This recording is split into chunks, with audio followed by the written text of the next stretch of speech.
Sa performance ko naman, siyempre masaya ako kasi nga na-execute ko yung pinag-iinsahe namin and kumbaga na-handle ko yung team.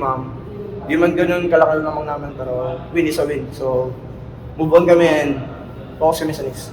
Ano yung magandang ginawa nyo, particularly nung simula, lumamang kayo ng 19 points nung first half. Ano sa tingin mo yung mga magagandang ginawa nyo doon na pwede yung dalhin?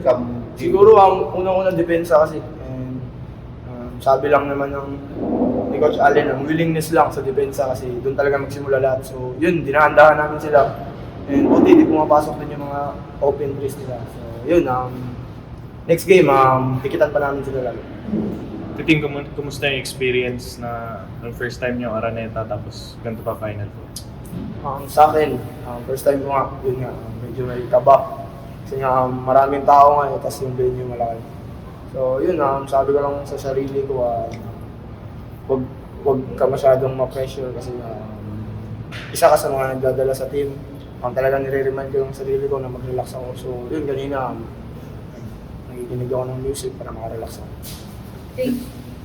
Ito kabot yung matchup niya ni Bojo. Nagharap kayo sa finals ng juniors pa kaya na nagkita ulit kayo sa semifinals naman ng seniors.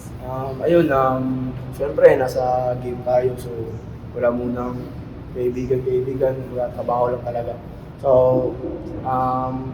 wala namang problema kay Gojo Cruz. Siyempre, buti nga di pumasok yung mga open threes niya kaya yun, wala yun siyang tinatrash talk, kumbaga marami kang sinasabi sa kanya para kasi alam naman natin, di ba talaga siya. So yun, dinidistract siya. And yun, maaga rin siya nakakuha ng 3 foul. So, syempre, masaya kami sa team. Kasi nga, isa siya sa nagdi-deliver sa team. Jonathan, siyempre meron tayong mga tinatawag